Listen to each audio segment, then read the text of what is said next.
Allow me to reintroduce myself. I'm CJ Moyo, self-taught photographer, filmmaker, and designer, I guess, who has had 7 years experience now in the fields, experience that has come in very handy for the latest project that I'm working on, which is covers for my own book. Welcome to The Brief. Halfway through my first book with Love and Prayers, coming soon, stay tuned, I got the idea for my second book, which is a novel, literary fiction. If you had asked me this just a year ago, if I'd be writing a book, I'd probably laugh at you because where will I be able to sit down and concentrate for so long? But hey, here we are. And I guess it's one of those things where I find a new hobby, that hobby takes over my life, and it ends up being my whole personality. And now here we are. You may be asking, what is The Brief? Excellent question. The Brief is a series where I will take you through my design process, starting from idea to inspiration, to where I find my fonts, to where I find my pictures, to the design itself. And the very first installation of The Brief will be the design for my second book. You'll find out the name later. People tend to say, don't judge a book by its cover. But I ask, what's the first thing you see when you go into a bookstore? If you don't know what the book is about, are you going to say, oh, that is a great literary fiction? Oh, I love the character development in the book. No, the first thing you see is a cover, and you have to judge a book by its cover. So instead of first writing my book and letting the content drive my design, I'm designing the cover first because I have a problem with following rules. Without a strong concept, you really won't know where to start. I mean, you can end up with a great design, but you won't know where to start. You won't know what you're looking for. You won't know how to put it together. So for me, I'm very lucky that I have a strong concept for my design because I've written 5 chapters for this book, and I also know the themes that I want to bring out. I know specific little key elements that I would like to have on my cover, and I know where I want this book to end up eventually. Ultimately, there are 4 elements that are driving my design, and that is legacy, the relationship between man and nature, warm tones, and this also needs to appeal to young adults and adults. With what I have here, I know what I need to look for when I'm getting my inspiration, and I know where to start with my design. Now that I have a strong concept, I know what I need to convey through my cover, it's much easier for me to now search for specific types of inspiration. And for that, for graphic design work, I typically get most of my inspiration from Pinterest, or TikTok is also another very good source of inspiration when you're not doom scrolling. I went on Pinterest and started looking up some old money aesthetic designs, and old money has a very distinctive look about it, and you will typically find old money has some cream backgrounds, beige backgrounds with some neutral tones or blues or greens, but it is very clean. The aesthetic of old money is very clean. I also looked for some old money book covers, and there was an element that I found quite common, which is this very decorative frame on these book covers, which is something that I will save and that will go on to the mood board eventually. Speaking of mood boards, I wasn't someone who really did mood boards until about a year ago. Before this, I would just keep my pictures on my photo gallery, but I was missing out on something very important, which is something that got solved by the mood board. But we'll get into that when I start talking about mood boards. Another very important part of the old money aesthetic is the typography, the fonts that you use.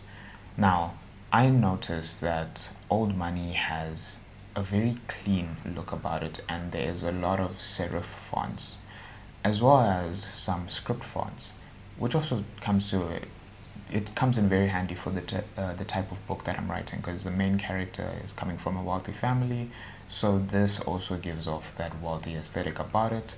So typography will play a very big part to convey the message that I'm trying to get across, and we will also look for some fonts to add to the mood board. But this is where it gets tricky. right? When it comes to getting your fonts, because you can't just use whatever font on Designwork, especially for a project like mine where I intend on selling the books, because of copyright. If I just take whatever font, especially copyrighted fonts, and I use them for my designs, I will get a very expensive email. So I need to be careful when it comes to searching for fonts. Lucky for us, they're very helpful websites that will give us free to use fonts. There's places like DaFont, there are places like 1001 Fonts, there are places like Behance where you can get a lot of beautiful fonts for free. But for my sake, I will use Google Fonts because Google Fonts is guaranteed to have free to use fonts. On these other websites, you'll be able to download a font for free, but some of these fonts are free for personal use only, so you can't sell anything without permission. Getting into Google Fonts, I searched up some serif fonts, and I mean, honestly, for whatever font you're looking for, you'll probably find it on Google Fonts. They have serif fonts, they have sans serif, they have handwritten, they have humanist, they have slab serifs, they have it all. So I scrolled through and I came across these 3 serif fonts that I want to play with. And the second type of font I needed to look for is my script font, and I immediately fell in love with this Imperial script, and I would do something that I'm not supposed to do, and I would just download this one alone, forget the rest. And that is it in terms of fonts. Next up, we need to go and get images for this cover. Like fonts, this also gets very tricky because I can't just use anyone's picture that's on the internet to use as my own cover because, again, copyright, which is a blessing and a curse. But it's fine because there are also a lot of places that will give you a lot of free resources. And for me, I typically used Unsplash for most of my designs. This is where I get most of my photography if I haven't taken the picture myself. And it's all free to use. You don't have to credit the person who took the picture, but please do credit artist, okay? Especially if things are free, please credit your artist. There's also Pixabay, there's Pexels as well. And while working on a project about a week ago, I came across my new favorite place on the internet. As much as I had all of these images available and they were free to download and I could have made a beautiful cover with them, I didn't just want to use a picture. I was thinking of getting a painting because I wanted to talk about art in the book. I wanted someone to have an interest in art in the book. So I was looking up some copyright-free paintings. And that's when I came across the Metropolitan Museum and their art collection. What the Metropolitan Museum is, it's one of the biggest museums in the world. It's based in New York, and they have an open access gallery. What open access is artwork that I can freely copy, modify, or distribute, or even sell the image for completely free because it is no longer protected by copyright. It's either gone beyond the copyright period or it never had a copyright in the first place, and I can do whatever I want with it. There are certain conditions that make images free to use, whether it's been over, like, I think the current period is older than 70 years, then a picture is open access. But again, be careful, just make sure that whenever you search or download anything, make sure you know what the copyright is saying. I won't lie to you, I got lost searching for images in the Met Museum. I was looking for landscapes, I was looking for cities, I was looking for cities with sunsets, I was looking for sunsets, I was looking for landscapes with sunsets. I got lost in there. And I collected a few, which, again, will go to the mood board. So I went back to Pinterest to look for some book covers to give me some idea on what I can make for my own cover. And I stumbled across this image, The Base Rock by Evie Wild. And I like this idea of having a covered image or a covered frame or a solid color over a picture, and you can see through into the picture. So I know that's something that I wanted to play with. And then now it was just a matter of saving all of my images, bring them in one place, and heading over to Millernote, which is my mood board app of choice.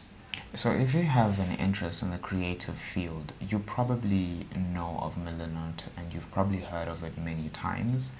And I recently started using Millernote. I just use the free version for now. So after a project, I will delete images. I will save it and then delete images just so I have all of my space again. So this is where I get to now come and drop in all of my images and create my mood boards. And this is where I was saying that a mood board helps out so much compared to what I was doing and just having my images in a gallery.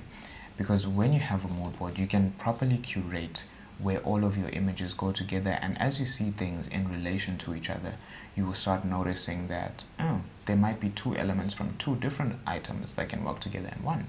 This was my mood boarding process.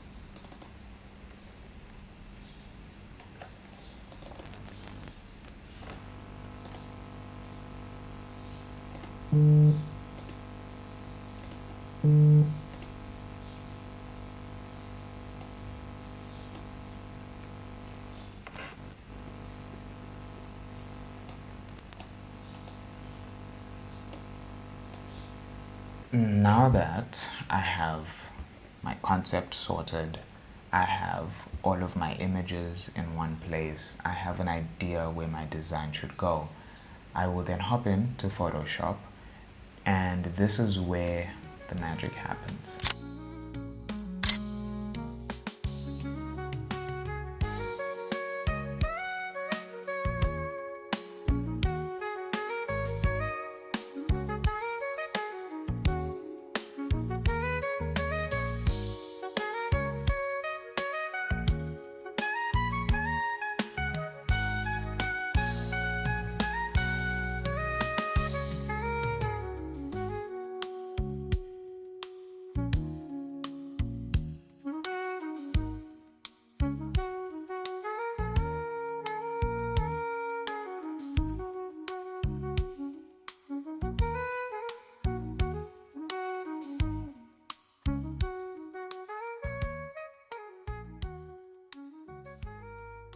Whenever I design, I like making a whole lot of iterations of the same design, just so it feels like I haven't missed out on anything, but I might go against my own rule and say this is the cover because I absolutely love how it turns out.